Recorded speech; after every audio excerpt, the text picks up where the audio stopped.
150 ಅಡಿ 200 ಅಡಿ 190 ಅಡಿ ಎಲ್ಲ ಕಟ್ಟೋದನ್ನ 80 ಅಡಿ ಇಳಿಸೋದಕ್ಕೆ ನಾವು ಏನೋ ಭಾರಿ ಕಷ್ಟ ಬೀಳಬೇಕು ಅಂತ ಅನ್ಕೊಂಡು ಬಂದ್ರೆ ನೀವೆಲ್ಲ ಆಲ್ರೆಡಿ ನೀವೇ ಒಪ್ಕೊಂಡ್ಬಿಟ್ಟಿದ್ರೆ ಅದು ಎಲ್ಲರಿಗೂ ನಾನು ಜಿಲ್ಲಾಡಳಿತದ ವತಿಯಿಂದ ತುಂಬ ಹೃದಯ ಧನ್ಯವಾದ ಅರ್ಪಿಸ್ತೀನಿ.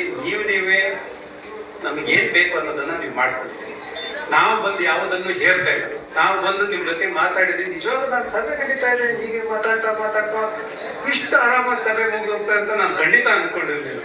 ನಾನೇನೋ ಒಂದು ಆದೇಶ ಪಾಸ್ ಮಾಡಿ ಅದನ್ನ ಇಂಪ್ಲಿಮೆಂಟ್ ಮಾಡಿ ಅಂತ ನಾರಾಯಣ ಅವ್ರ ಜೊತೆಗೆ ನಾನು ಬಂದು ನಿಂತ್ಕೊಂಡು ಪಾರ್ಟಿ ಎಲ್ಲ ಇಟ್ಕೋಬೇಕು ಅಂತ ನಾನು ಅನ್ಕೊಂಡಿದ್ದು. ಆದ್ರೆ ನೀವೆಲ್ಲರೂ ಇವತ್ತು ಮಾಡಿರೋ ಕೆಲಸ ಇದೆಯಲ್ಲ, ಇದು ದೇಶಕ್ಕೆ ಮಾದರಿ ಅಂತ ನೀವು ಮಾಡಿದ್ರಿ.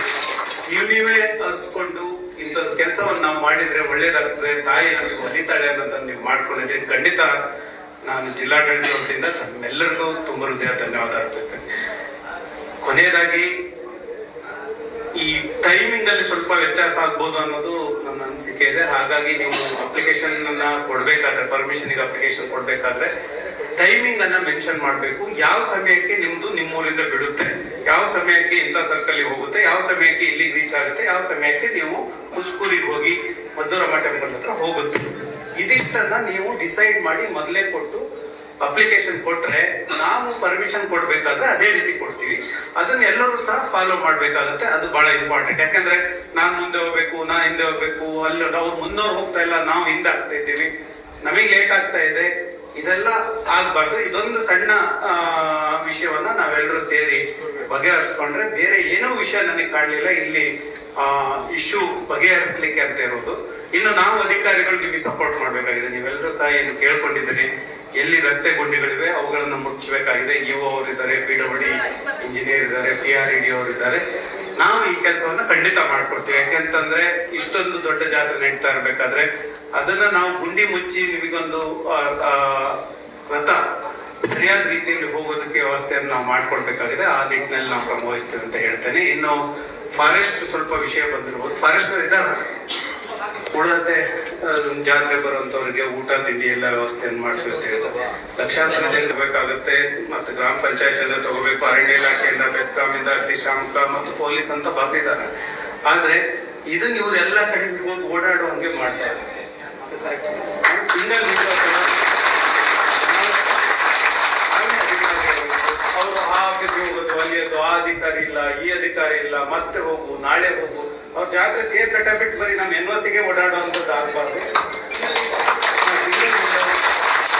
ನಾವೇ ಅಧಿಕಾರಿಗಳ ಜವಾಬ್ದಾರಿಯಿಂದ ನಾವು ತೇರ್ನ ಕಟ್ಟೋದಕ್ಕೆ ಅವರಿಗೆ ಸಹಕರಿಸಿದ್ರೆ NOC ನಮ್ಮಲ್ಲೇ ನಾವು ಮಾಡಿಕೊಂಡ್ರೆ ಅನುಕೂಲ ಆಗುತ್ತೆ. ಅದೇ ಕಾರಣಕ್ಕಾಗಿ ನಮ್ಮ ಅಧಿಕಾರಿಗಳು ಒಂದು ರೌಂಡ್ ವಿಸಿಟ್ ಮಾಡಿದ್ರೆ ತೇರ್ಗಳು ಎಲ್ಲೆಲ್ಲಿಂದ ಬರ್ತವೆ ಆ ರೋಡ್ಗಳಲ್ಲಿ ಒಂದು ವಿಸಿಟ್ ಮಾಡಿದ್ರೆ ನಮಗೆ ಅರ್ಥ ಆಗುತ್ತೆ ಏನು ಇದೆ ಸಮಸ್ಯೆ ಇದೆ, ಏನ್ ಸ್ವಲ್ಪ ಬಗೆಹರಿಸಬೇಕಾಗಿದೆ ಅಂತ. ಅದನ್ನ ನಾವು ಮಾಡ್ಕೊಂಡ್ರೆ ನಾವು ಅವ್ರು ನಮ್ಮ ಮಾತನ್ನ ನಾವು ಹೇಳೋದಕ್ಕಿಂತ ಮೊದಲೇ ಅವ್ರು ಒಪ್ಕೊಂಡಾಗ ನಾವು ಅವ್ರು ಕೇಳಿದ್ದನ್ನ ಸಣ್ಣ ಕೆಲಸಗಳನ್ನು ಮಾಡಿಕೊಡ್ಬೇಕು.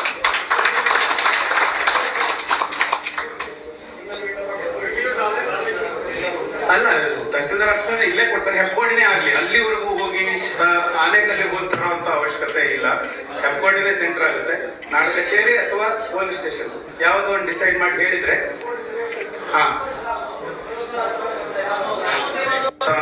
ನಾವು ಮಾಡ್ತೀವಿ ಅಂತ ಹೇಳ್ತಾ